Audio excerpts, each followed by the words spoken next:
Olá, pessoal! O tema da nossa aula hoje é inclusão escolar, dissonância entre teoria e prática. Então, nós vamos aprofundar um pouquinho mais o que é a inclusão, lembrando sempre da relevância da discussão sobre a inclusão.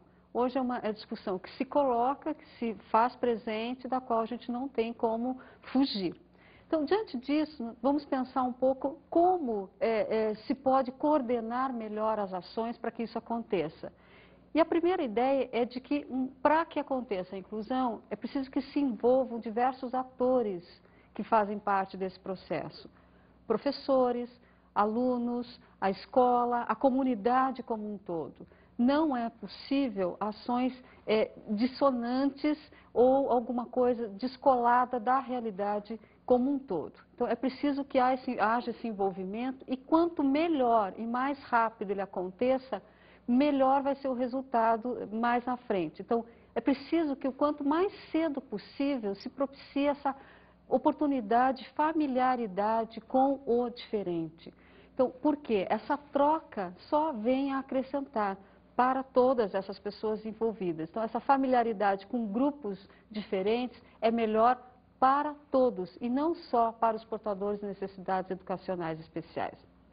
Então, nesse sentido, melhores e mais rápidos serão os resultados do próprio processo ensino-aprendizagem. Então, além disso, o processo de inclusão ele vai se concretizando de uma maneira mais consistente. Então, a convivência com a comunidade como um todo aumenta, além de tudo isso que a gente já veio falando ao longo dessas aulas, aumenta, sobretudo, o sentimento de mútua ajuda. Isso é fundamental.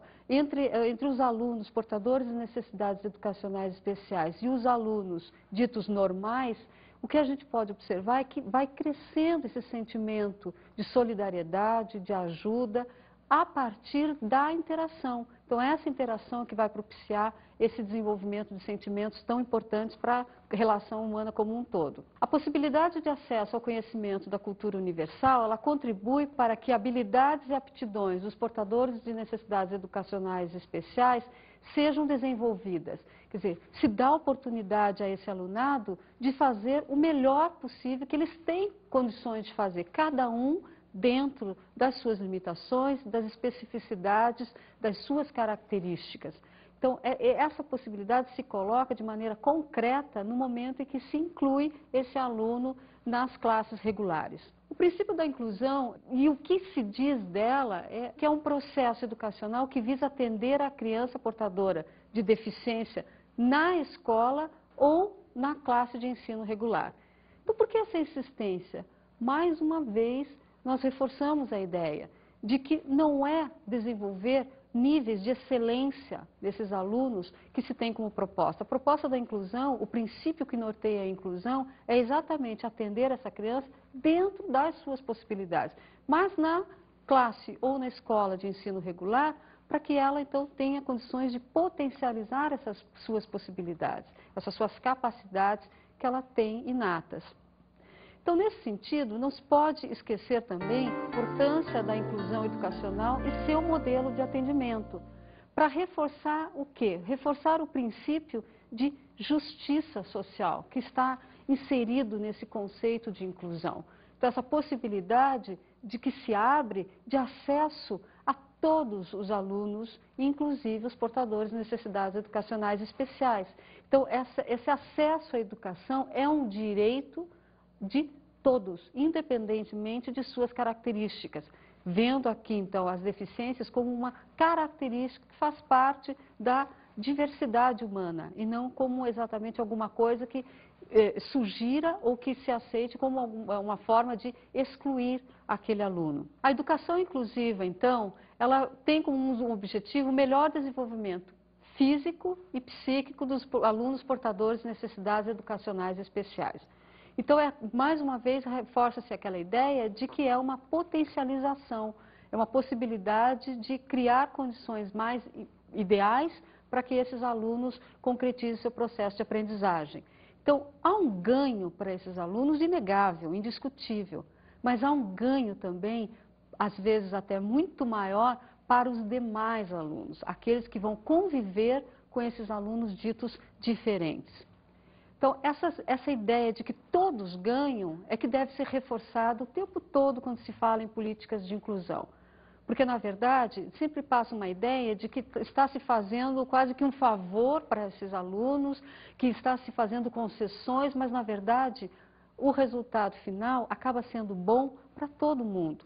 E principalmente para essas crianças que vão conviver com esses alunos e vão ver, então, quais são as suas limitações e quais são também as suas capacidades reais na medida que eles têm oportunidade de se desenvolver. Então, a ideia de que a educação inclusiva também propicia princípios de igualdade, ela reforça esses princípios de igualdade para todo o alunado, entre todo o alunado, e não só para aqueles portadores de necessidades educacionais especiais. Então, é a ideia de que é possível e que se deve procurar viver com direitos iguais, deveres iguais e compartilhar, então, desse espírito de cidadania, que, na verdade, é o que está se construindo a partir do momento em que se coloca em interação os diferentes. Então, alguns objetivos norteiam a educação inclusiva. Entre outros, nós poderíamos destacar alguns que são os mais importantes. Em primeiro lugar, a gente poderia destacar que um dos objetivos principais, então, seria atender portadores de deficiência em escolas próximas de suas residências. Por quê? Porque para muitos alunos há uma dificuldade, há uma limitação no ir e vir. Eles não têm autonomia para isso. Então, quanto mais próximo da sua residência à escola, melhor vai ser para eles. Um outro objetivo é ampliar o acesso desses alunos nas classes comuns, forçando a ideia de que não há mais como se pensar em educação especial segregando esses alunos. Não, tem que procurar incluí-los nessas classes regulares. Um outro objetivo é fornecer, então, capacitação para os professores. Isso que nós já discutimos em vários momentos aqui. Sem essa capacitação, há muitos problemas, tem-se muito mais dificuldade, porque tem que se lidar também com a resistência dos professores ao processo de inclusão. Favorecer uma aprendizagem onde as crianças possam adquirir conhecimentos juntas, tendo objetivos processos diferentes, eu acho que resume bem, então, a ideia da inclusão. A ideia primeira de que o estar junto vai favorecer o processo de aprendizagem. Mas que eles podem ter tanto processos diferentes para chegar a essa aprendizagem, para desenvolver o seu processo, mas isso não vai inviabilizar a interação, a troca do conhecimento que vier a ser produzido nesse processo. Então, essa ideia é muito importante e os alunos ditos normais, eles rapidamente pegam esse espírito. Eles não ficam preocupados o tempo todo como é que a coisa vai acontecer, para que lado vai. Eles não pensam nisso, eles simplesmente convivem. Então, o outro objetivo é desenvolver no professor a capacidade de usar formas criativas de trabalhar com esse alunado. Ele tem que perceber que aquelas técnicas, aquela metodologia, talvez já bem tradicional, com a qual ele já está bem familiarizado, talvez não sirva para esse alunado. Então, ele precisa se reciclar. Daí a importância da formação desse professor, da capacitação, dessa formação contínua. Ele vai precisar buscar outras formas de trabalhar com esses alunos para que a aprendizagem efetivamente se concretize e não fique gerando conflitos o tempo todo. Então, o modelo de inclusão, ele procura romper com um paradigma que o sucedeu. O paradigma anterior era o paradigma da integração. É um pouquinho diferente a gente falar em integração e inclusão, porque a ideia da integração, ela passa, ou estava baseada no modelo médico.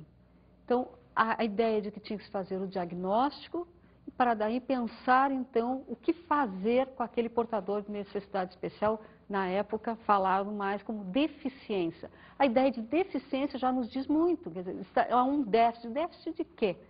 De capacidade, de potencialidade? Não necessariamente.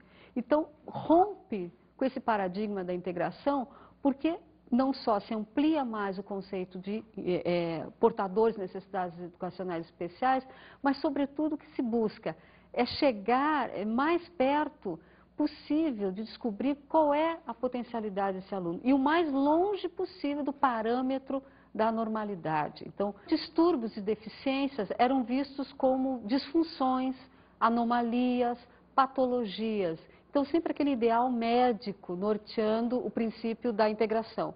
Portanto, é com esse paradigma que nós estamos rompendo. E rompendo por quê? A segregação das diferenças, ela estava pautada nesses princípios de normalização, que não podem nortear qualquer política de inclusão.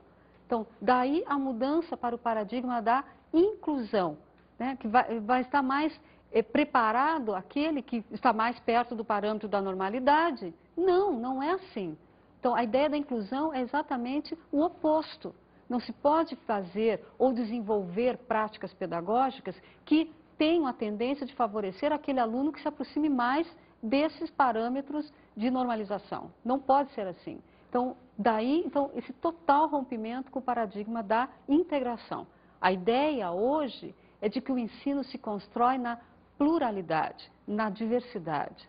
Então, isso é absolutamente novo e assusta um pouco, porque quem são esses diferentes? O que é esse plural de que nós estamos falando, né? Então, essa construção do conhecimento que é feita em conjunto, em interação, é pautada exatamente nas trocas entre os diferentes.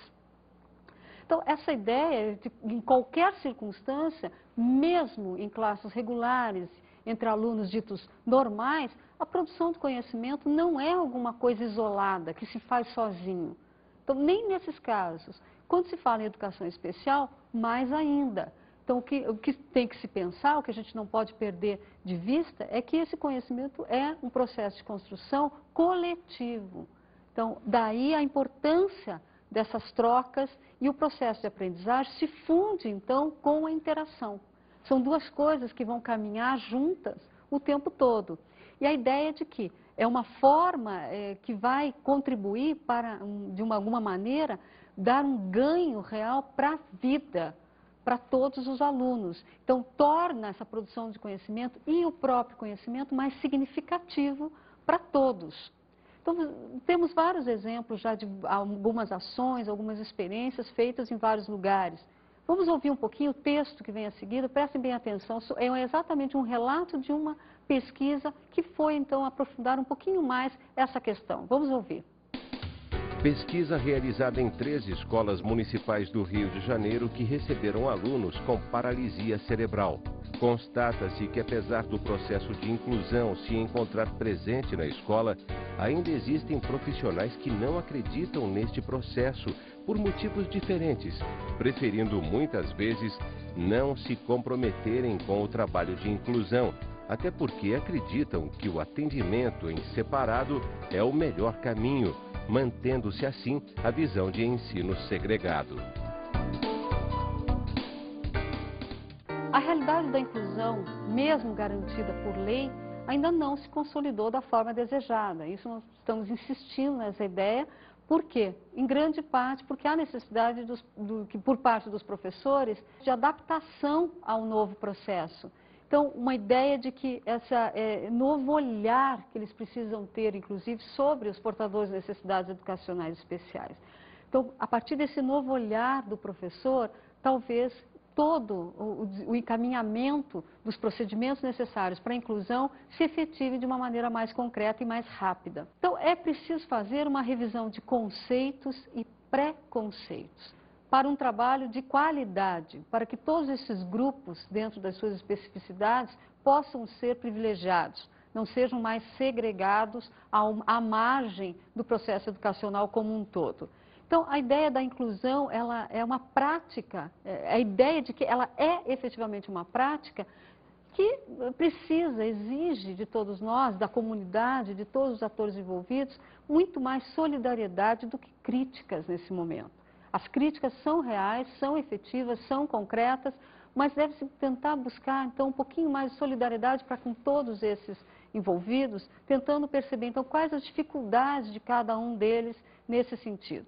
Então, vamos ouvir o depoimento de professores que trabalham ou trabalharam em algum momento com portadores de necessidades educacionais especiais, sobretudo com paralisia cerebral. Vamos escutar. Eles convivem, eles interagem, eles trocam experiências, né? Essas classes que têm alunos inclusos têm que ter uma preparação especial do professor, né?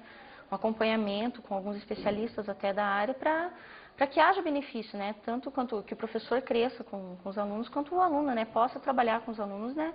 de maneira satisfatória, né? Portadora de deficiência, seja qual for a sua deficiência, ela precisa ser incluída no meio das outras crianças ditas normais, né? Para que ela possa interagir, que ela possa se socializar. E eu acho assim que não tem uma estrutura ainda totalmente adequada para, assim, uma inclusão total nas escolas. Tem que dar uma capacitação para o professor, seja o tipo de deficiência, né, que a criança tiver. Para mim foi uma experiência nova. Mas foi gratificante também, porque o relacionamento que a gente tem com a criança é muito boa. Então a gente tem que fazer um trabalho de conquista. E foi o que eu tentei fazer com ele, né? Graças a Deus consegui, me dei bem. E é o que eu estou tentando fazer até agora, né? Ainda a gente não tem apoio, estrutura física, profissionais especializados. Nós, professores, precisamos de uma capacitação. Porque se nós não tivermos um preparo para trabalhar com esse tipo de criança, aí nós vamos encontrar essa dificuldade dentro da sala de aula. Eu acho que tem futuro a inclusão. A partir do momento que pensem que o professor precisa de amparo para trabalhar com esse tipo de aluno.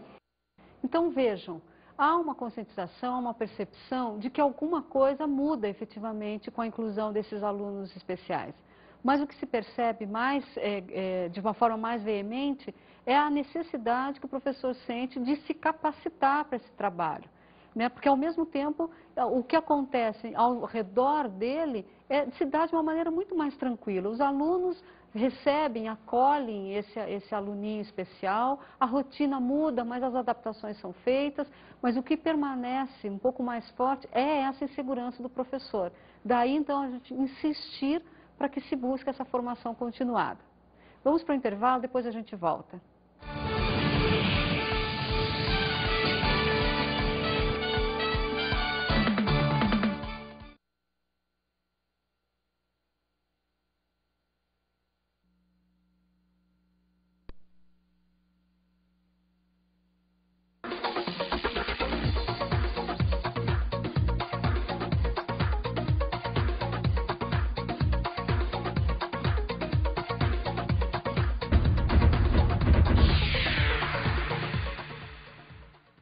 Então, voltando do intervalo, vamos continuar a pensar, então, a questão da relação humana, que deveria estar pautada sempre na ideia, nos princípios de solidariedade e aceitação.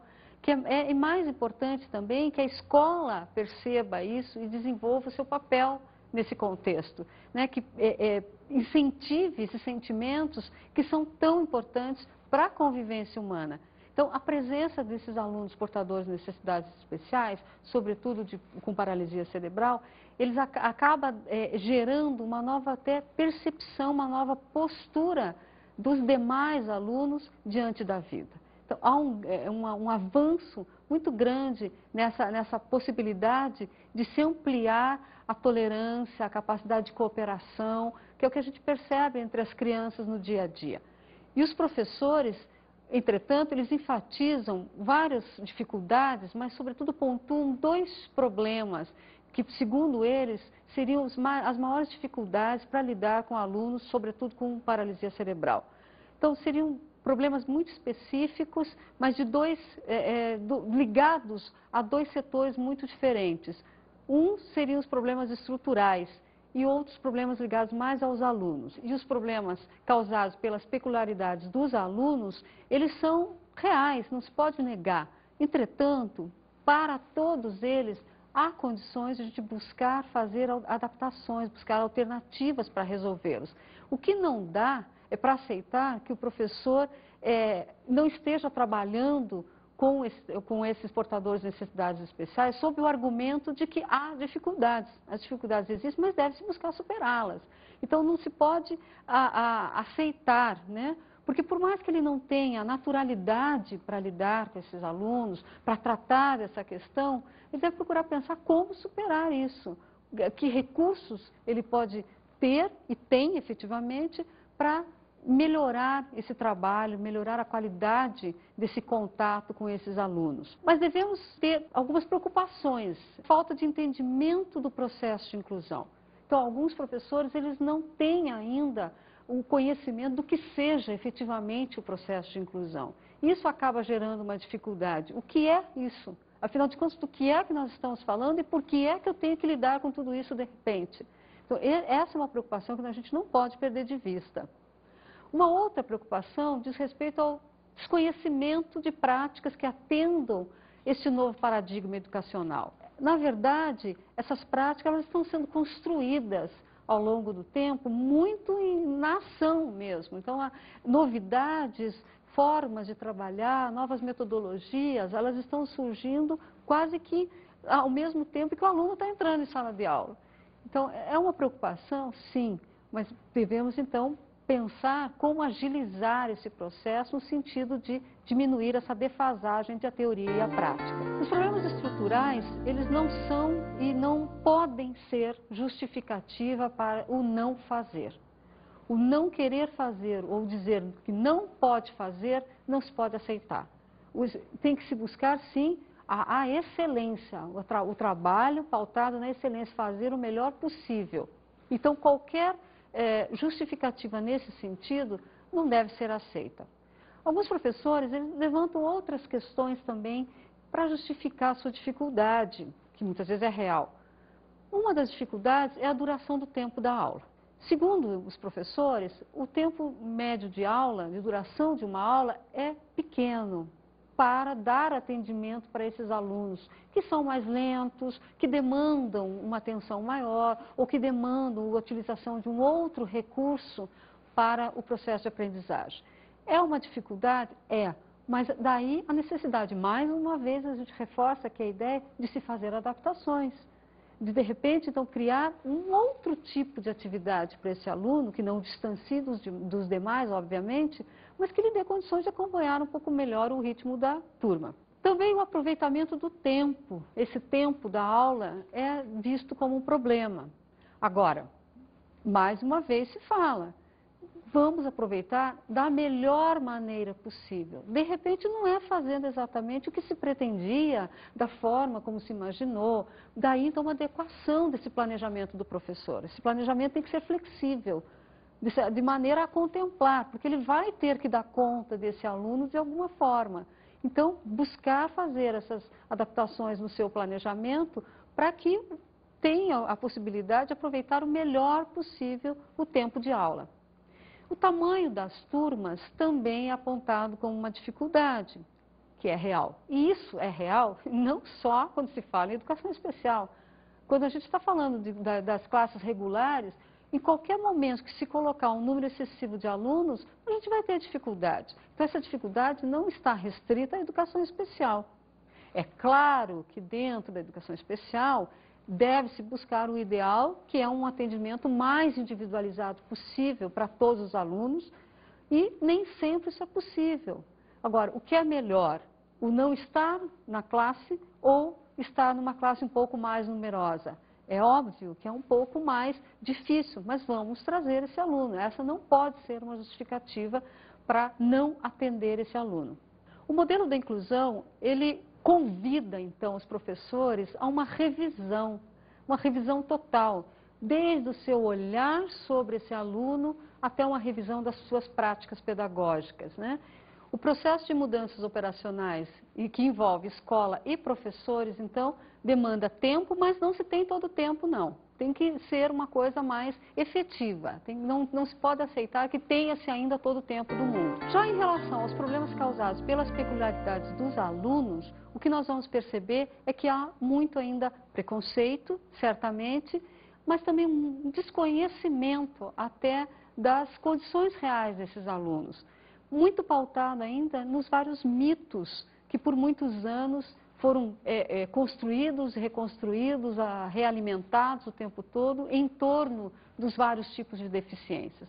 Então, muitas vezes, esses problemas que são específicos das deficiências, eles não são exatamente um problema, muitas vezes só não são conhecidos por esses professores, por esses profissionais todos que se envolvem no processo de inclusão. Uma adequação de dinâmica à turma é sempre necessária, não só para turmas de educação especial. Ela se faz necessária para qualquer grupo novo com o qual a gente vai trabalhar. É preciso tentar conhecer minimamente esse grupo para poder, então, trabalhar com qualidade. E o que tem que ficar claro para esse professor, para os colegas desses portadores de necessidades educacionais especiais, é que muitas vezes o não fazer, o não realizar determinada atividade não significa a incapacidade de criação, muito menos a não comunicação. O que tem que se mostrar é que há novas possibilidades. Então, é reconhecer dificuldades, sim, mas, sobretudo, abrir a possibilidade para a diversidade.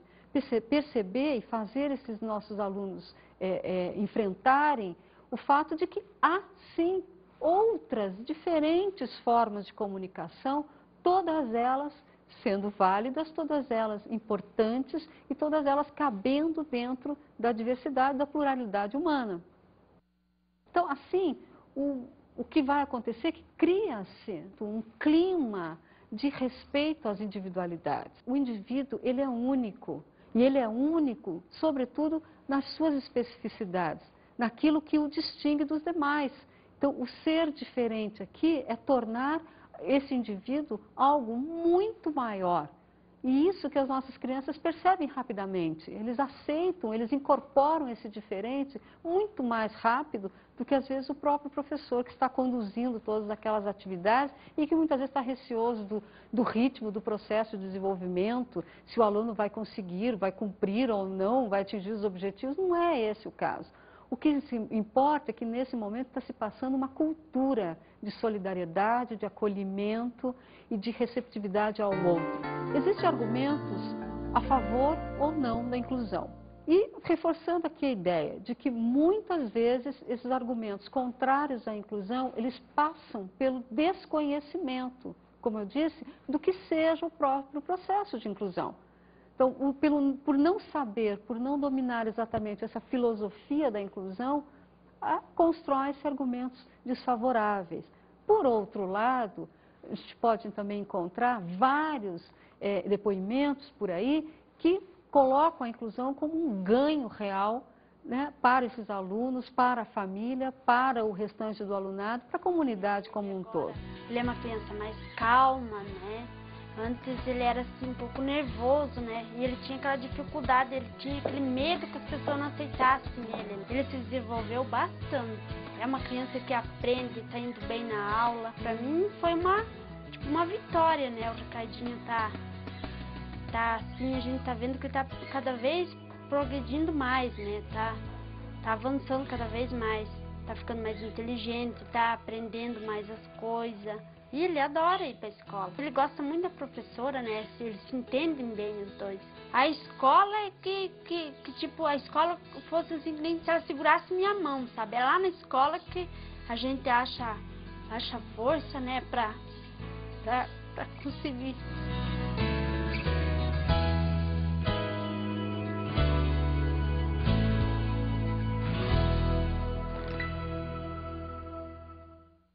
Então, vejam, para os pais, de modo geral, a percepção é de que os seus filhos estão muito melhores, estão ganhando, sobretudo, na convivência com os seus colegas, estão se sentindo mais importantes, a autoestima dessas crianças, desses alunos, muitas vezes, cresce e, consequentemente, eles ficam melhor colocados nas relações interpessoais e têm um ganho de aprendizagem dentro das suas potencialidades, dentro dos seus limites, limites que todos nós temos, que todo o alunado tem de modo geral. Já as críticas à inclusão, elas passam, sobretudo, pelo medo, pelo receio. Alguns professores chegam a falar em triagem, quer dizer, fazer uma triagem de alunos que podem ou não entrar para as classes irregulares, o que não é o caso, né? O problema não está na inclusão. Na verdade, o problema, e é isso que os professores precisam incorporar, é essa ideia, que o problema está nas práticas pedagógicas adotadas, que muitas vezes não são adaptadas para esses alunos. Então, essa revisão de metodologia e de práticas de ensino, ela se faz urgente. Daí, talvez, as críticas, à medida que a prática mostrar que a teoria é possível, essas críticas diminuam. Então, para que se realize a inclusão escolar, é preciso que haja uma constante troca de informações entre a família do aluno, entre a escola e a comunidade. Então, essa troca é que vai propiciar ajustes, correções, o diálogo, na verdade, é que vai pautar a educação inclusiva. Sem o diálogo, não há possibilidade de se efetivar uma prática que comprove, que confirme aquela escola que se pretende ser democrática, justa e, sobretudo, que efetive esse processo de inclusão. Então, quando se fala em educação inclusiva, trabalho de capacitação para os professores e, sobretudo, como nós já falamos aqui, para aqueles que já estão em sala de aula, que estão tendo os alunos portadores de necessidades educacionais especiais entrando nas suas salas sem saber muito bem o que fazer com eles. Então, essa capacitação, ela é urgente e ela vai colaborar para diminuir essa dissonância entre a teoria e a prática. Então, o que se pode pensar também é que dentro dessa nova lógica do modelo econômico neoliberal, a vida desses portadores de necessidades especiais, de algum tipo de deficiência, ela se torna mais difícil. Né? Essa lógica que é pautada no sucesso, no desenvolvimento, na lógica de mercado, ela muitas vezes cria muitas dificuldades para esses portadores de necessidades especiais. Então, torna a vida deles muito mais difícil e há a exigência ainda maior, então, de um maior empenho dos governos para tentar diminuir essas dificuldades. Porque não se pode perder de vista a ideia maior de que está lá prevista na Declaração de Salamanca que a inclusão diz respeito não só aos portadores de necessidades educacionais especiais, mas também àqueles excluídos social e economicamente. E essa lógica do mercado neoliberal, essa lógica neoliberal, ela é perversa nesse sentido. Então, buscar diminuir a exclusão é um caminho a mais para se caminhar rumo à inclusão escolar também. Então, essa inclusão escolar, ela não está descolada dessa realidade como um todo, essa realidade econômica de cada país, de cada região, para dar conta. O que não se pode negar é o direito desses educandos, desse alunado, de terem acesso à educação. Isso não se pode negar, independentemente de qual seja a lógica que esteja movendo a economia naquele momento. Isso é um direito que tem que estar garantido. Agora, é inegável, a gente não tem como não registrar essa dicotomia entre teoria e prática que ainda existe.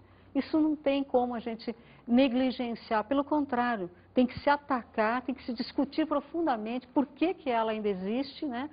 E, sobretudo, perceber que ainda alguns processos de inclusão, algumas atitudes, alguns procedimentos ainda não se dão de forma articulada. É uma ação aqui, outra ali, acaba não desembocando numa coisa mais efetiva, mais concreta, né? E, sobretudo, a percepção dos professores que é preciso mudar a consciência sobre isso.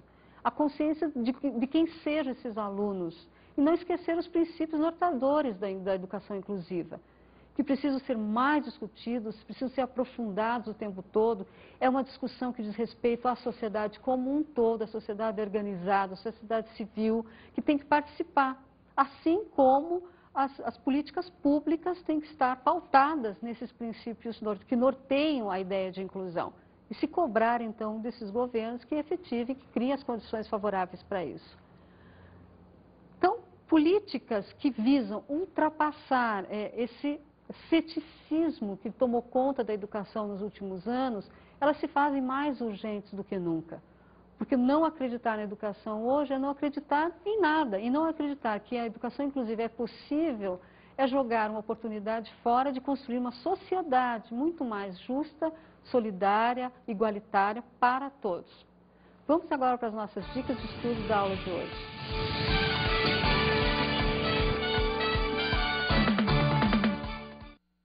A dica de estudo da aula de hoje diz respeito à Declaração de Salamanca. Nós estamos falando muito desse documento, mas vocês já tiveram a oportunidade de vê-lo? Já procuraram conhecer, ver exatamente o que diz a declaração? Então, vamos atrás, vamos ver exatamente do que nós estamos falando. Eu me despeço aqui deixando um pequeno texto do Pedro Demo para vocês refletirem sobre a inovação, que está muito ligada à educação especial. Até a próxima aula, pessoal. Inovar já não é novidade. Saber inovar, entretanto, continua desafio mais novo do que nunca. Pedro Demo.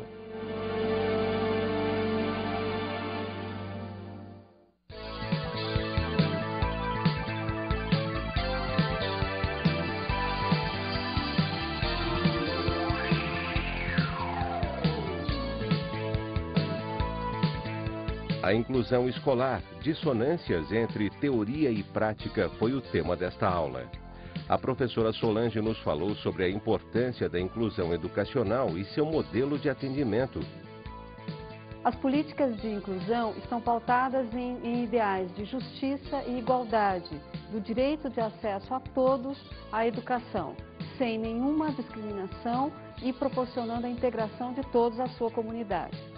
Observamos qual é a realidade da inclusão. As políticas de inclusão, apesar de garantidas por lei, ainda não se concretizaram da forma desejada na prática. O que se percebe ainda é uma grande dissonância entre o que a teoria diz e o que se percebe no dia a dia. Conhecemos alguns problemas estruturais. É preciso atacar rapidamente tanto os problemas estruturais quanto aqueles causados pelas peculiaridades dos alunos. É preciso que se façam, então, todas as adaptações necessárias para que a filosofia da inclusão se concretize. Até a aula que vem.